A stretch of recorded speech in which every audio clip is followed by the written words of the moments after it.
પ્લાઝોનું કેવી રીતે ડ્રાફ્ટિંગ કરવું. તો ડ્રાફ્ટિંગ શીટ ઉપર જે પ્લાઝો આપણે રેડી કર્યો હતો એ ડ્રાફ્ટિંગ શીટ કાપડ ઉપર મૂકી અને આ રીતે પ્લાઝોનું આપણે કટિંગ કરી શકીએ છીએ. હવે આ પ્લાઝોને કેવી રીતે સ્ટીચ કરવો એ હું તમને શીખવાડીશ. તમે નીચેના વસ્ત્રો સ્ટીચ કરો ત્યારે સૌ પ્રથમ તેમાં જોરો જ ફિટ કરવો. જો જોરો ત્રાસો કે આડો હશે તો તમારું આખું ફિનિશિંગ છે એ વિખાઈ જશે. એટલે સૌથી પહેલાં આપણે જોરો જ જોઈન્ટ કરશું.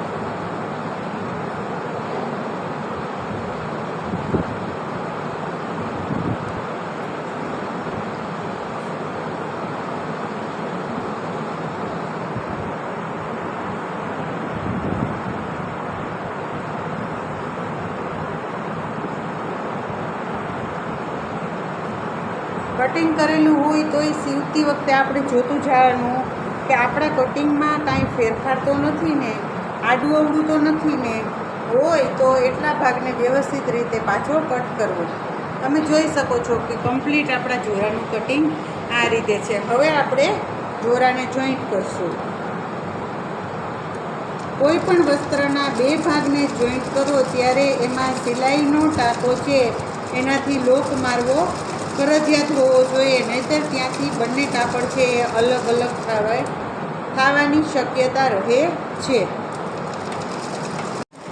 જે ડાયરેક્શનમાં સિલાઈ આવતી હોય એ ડાયરેક્શનમાં જ કાપડને રાખવાનું. નીચે લટકતું હોય કે એવી રીતે કાપડને રાખવાનું ક્યારેય નહીં.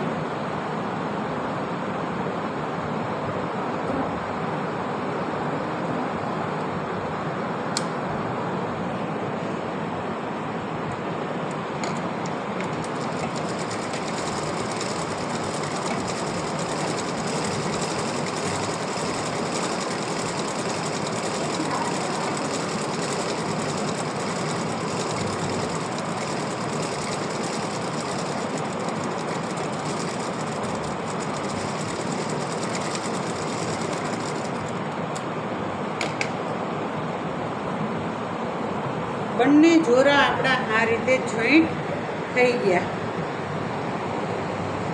હવે આપણે પહેલાં મોરીનો બેલ્ટ વાળીશું. જો મોરીનો બેલ્ટ તમે એમનેમ બી કાપડ રાખી અને કરી શકો અને તમે મોરી બેલ્ટનો ઉપયોગ કરીને પણ કરી શકો. આપણે મોરી બેલ્ટનો ઉપયોગ કરી અને પછી રેડી કરીશું. આ રીતે પહેલાં પટ્ટી વાળવાની. આની ઉપર તમે ઇસ્ત્રી પણ મારી શકો છો, પણ આ કાપડ ઓલરેડી એવું જ છે એટલે ઇસ્ત્રી મારવાની જરૂર નથી.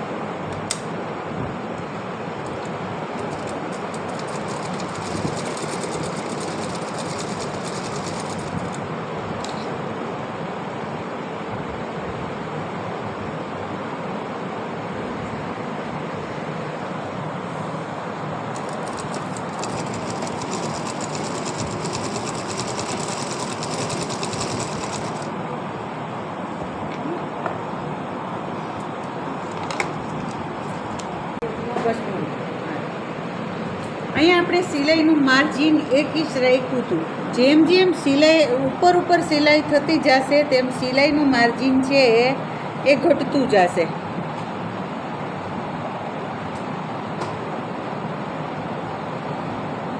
જ્યારે અહીંયા સિલાઈનું માર્જિન પહોંચે ત્યારે અહીંયા સિલાઈ માર્જિન આવશે 1/2 ઇંચ. હવે સાથે સાથે હું તમને એ બી કહી દઉં કે આપણા જોરાના જે આ બે ભાગ છે સાંધાના આપણે જોવાના છે કે બેય ભાગની સિલાઈ આપણે સાથે લેવી છે. તો એક સાંધો આ ડાયરેક્શનમાં જશે, એક સાંધો આ ડાયરેક્શનમાં જશે. જો તમે આ નહીં શીખો તો તમારા બંને સાંધા છે એ અલગ અલગ આવશે.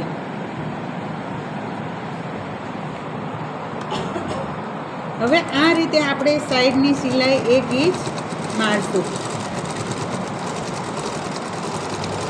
સિલાઈ મારતી વખતે કપડાને બિલકુલ ખેંચવાનું નથી, એને ખાલી ને ખાલી સપોર્ટ આપવાનું છે.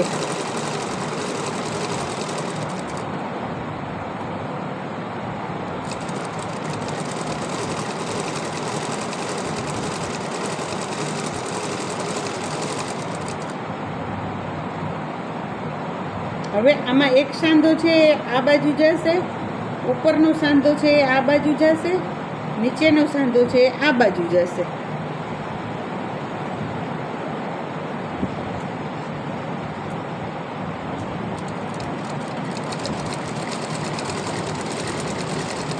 આપણી સિલાઈ છે એ નાની થઈ જાય છે.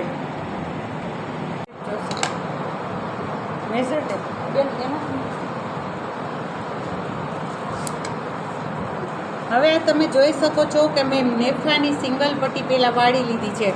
હવે અત્યારે આપણી પાસે રબડ છે 1.25 ઇંચનું, તો ઓલરેડી આપણે નેફાનું 2 ઇંચ છોડ્યું છે. હવે આપણે જ્યારે રબડ 1.25 ઇંચનું હોય ત્યારે નેફો આપણે 1.5 ઇંચે વાળવાનો હોય. બરાબર? આ 1.5 અને 1.5 3.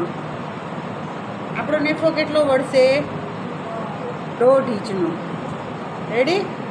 જો આ રીતે આપણો નેફો રેડી થશે. ના આવડે એ લોકોએ આખી જગ્યામાં પહેલાં 1.5 ઇંચની ચોકથી લાઈન કરી લેવાની અને પછી બેવડું વારવાનું.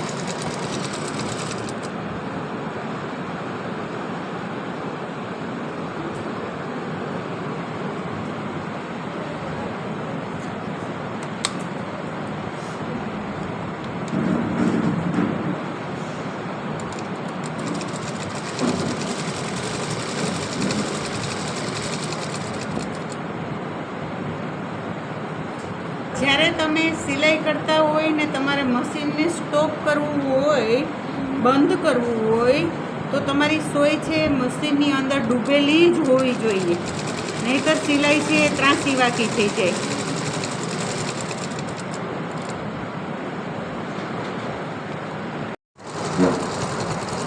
સિલાઈને લોક મારવો ફરજિયાત છે.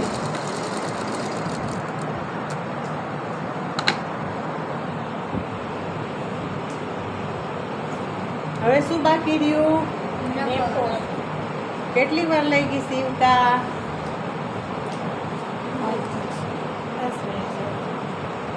જોઈ લ્યો છે.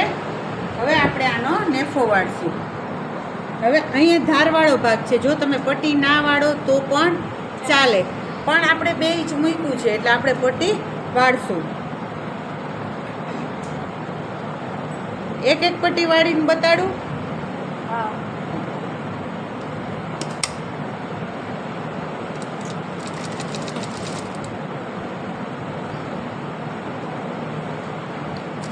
નેફામાં જ્યારે તમે રબડ નાખો એમાં એવી રીતે હોય કે જેમ જેમ વ્યક્તિ પાતળું તેમ તેમ રબડની પહોળાઈ છે એમાં ઓછો વધારો થાય છે. જેમ જેમ બોડી જાડું તેમ તેમ રબડ કેટલું નાખવું એ પહોળાઈમાં ઘટાડો થાય છે. જેમ કે 36ની કમર હોય તો રબડ છે તમે 4 થી 5 ઇંચ નાનું નાખી શકો છો.